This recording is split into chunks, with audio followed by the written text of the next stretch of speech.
Want to start creating videos but feel overwhelmed? Well, you only need 5 skills to get started, and I will show you how to do it without any fancy equipments, even if you've never made a video before. So hit that subscribe button real quick and let's get started. Skill number 1 is audio recording. Now, you don't really need an expensive microphone.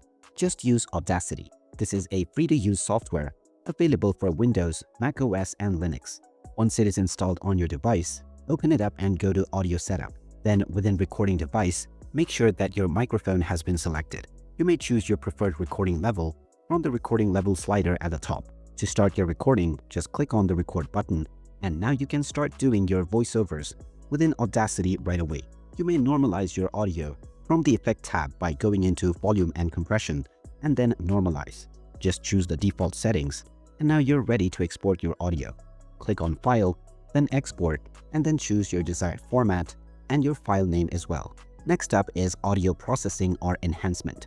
Now, since we don't have any first-hand experience on audio processing, we're going to use a free AI tool, Adobe Enhance. Search for Adobe Enhance, and you will find a link called Adobe Podcast. Go ahead and create a free account, and now you may just drag and drop your voiceover file. This will take a few seconds or a minute, depending upon your file size. Once the processing is completed, you can download your file by clicking on the download button. And now that our enhanced audio is ready, we move on to video editing. Now, this process might sound tedious at first, but there are several beginner-friendly video editing applications in the market. My personal favorite is Filmora. It is simple, intuitive, and powerful enough for YouTube. You directly have access to various stock media that you can drag and drop onto your timeline. You can browse through various audio and sound libraries to use them within your projects. At the right side, you can find the control panel for any element that you select within your timeline. The Titles tab has various text elements and templates that you can use to display various text elements and titles within your video. The transitions can be used to transition from one clip to another. Then there is the Effects tab, the Filters tab, as well as stickers. You can find various elements like arrows, circles, and other useful features. As you continue to edit and publish more videos, your skills will only begin to improve. Apart from Filmora, CapCut is another beginner-friendly option, and we have a full tutorial on CapCut within our channel that you may want to check out. But for now, let's move on to the next step, which is exporting and publishing. To make sure that your videos are exported in the correct format for YouTube, you will need to keep in mind a few settings. Make sure the format is MP4, and within resolution, you may either choose 1920x1080 or 4096x2160 if you're uploading in 4K.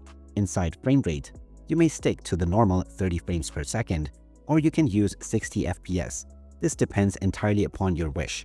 Now, if you have further customizations that you can make with the encoder and bitrate, then make sure that your video encoder is set to H.264.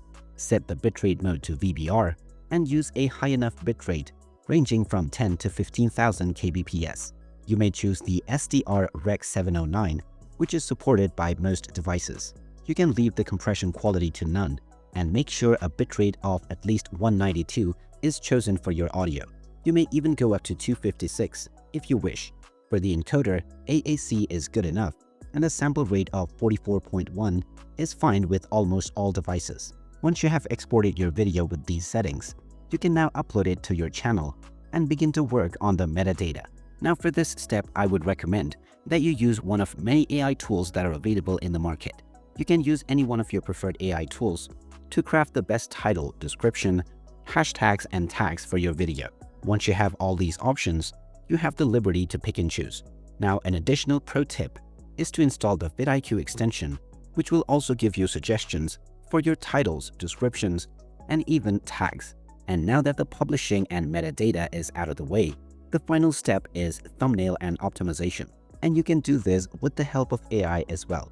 The most smart way to do this is to go into the same AI chat engine where you explained your video concept and got the title and descriptions from. If you have your own additional ideas that you want to incorporate into the thumbnail prompt, make sure to include these instructions as well. Now, there is the option to use ChatGPT or any other AI chatbot to create your thumbnail as well, but they tend to get things wrong. So therefore, the best approach is to install the vidIQ extension, which has a built-in thumbnail generator. Search for vidIQ extension And once you find the vidIQ page, you can click on the Install Extension button for your web browser. Once it is installed, you may need to restart your browser. And after you have the vidIQ extension installed, you will see a thumbnail builder section within your video details. You can simply paste your thumbnail prompt and generate your thumbnails within seconds.